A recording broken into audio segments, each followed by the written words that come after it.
Hello everyone and welcome to the new episode of Ashes. As today we're going to my second favorite planet, that's Jupiter. As you all might know, it's the largest planet in the solar system. Well, that's impressive, but it's also a failed star. You all might not know, but Jupiter is a huge gas giant. That means there's no physical hard or solid mass. Any solid mass beneath might have been caused due to pressure and gravitational forces. The turbulent gas storms and the giant red storm are so satisfying to watch. Well, so let us explore what it takes to get to Jupiter, or as we say, JOOL in Kerbal Space Program. My today's mission will be to land on one of the moon orbiting Jupiter and get some data back to Earth. As you can see, the build of the rocket is quite simple. Starting from the top, it's just a lander module. I basically aim to get a simple lander module because I was not aiming for something complex, so that we need to reduce the mass of the payload so that we can get there in less fuel, and the success rate of this mission is high because I had previously gone to JOOL, or you may say Jupiter, but it's really very difficult to get there. So the launch date and window was mathematically calculated by me with the help of some graphical calculators like Desmos. And if you guys want to see a video relating to math, please let me know. I'll make a video for it.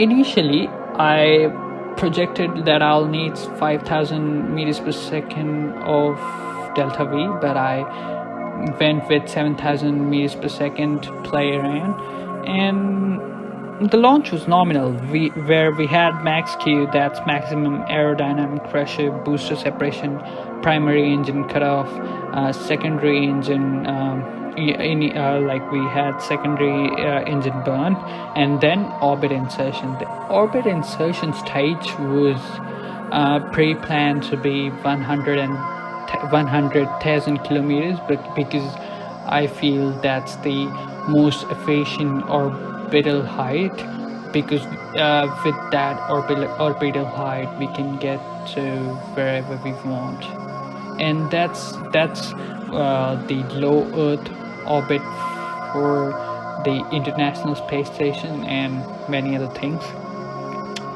The next step was to execute the math and the maneuver the rocket to, like, we need to do some action and get rocket to trajectory that leads to Jupiter. This was the most difficult part of the mission because there were many risk factors accompanied with this part.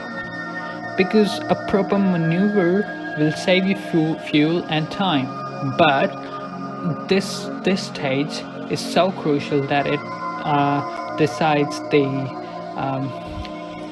like will your mission would be a success or a failure. All of the blunders that are done over here are just like they just contribute to the failure of the mission. And according to my plans, I had got a pretty rough figure where I was able to get I was able to intersect the planet at my apoapsis, but I just ignored the factors such as air resistance from the atmosphere, and also I ignored the factor that the orbits are perfectly circular, and that's where I had some deflections from my results. But I was pretty happy with my calculations, and seeing that I actually got to intercept Jupiter was really very good. I was able to get there in like I suppose it was 4 years, and yeah, the fuel that I did use a bit more amount of fuel. Mostly I wasted some amounts in doing some silly maneuvers, and yeah. So we can say the arrival at Jupiter was nominal to the lander module. Like when the lander module was in the transit phase, it was in hibernation to save battery life, because it will take lander like 3 to 4 years to reach Jupiter. But in real life, it is estimated that it takes 8 to 12 years to reach Jupiter. And after the arrival, we can witness many moons, and in reality Jupiter has like 50 plus moons, and that's because the huge mass of Jupiter causes the space-time fabric to wrap a lot, and that traps many moons around it.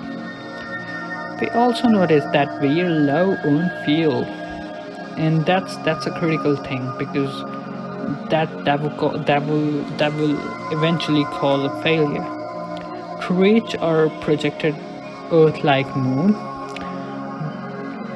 That was not the appropriate thing I was looking for. So the solution I came up with was the use of a gravitational deceleration caused by pre-planned flyby through different moons to reduce speed. But eventually, I'm not a pro at it. Yep, and it didn't work out pretty well. Baby steps, guys, baby steps. Later on, like, I did manage to get an intercept of the atmosphere, and I planned to burn off my engines and my other body, like my rocket bodies, into the atmosphere. And yeah, I was pretty successful with that stage. So I accidentally have committed a huge mistake over here. I would like, this is a pretty huge blunder.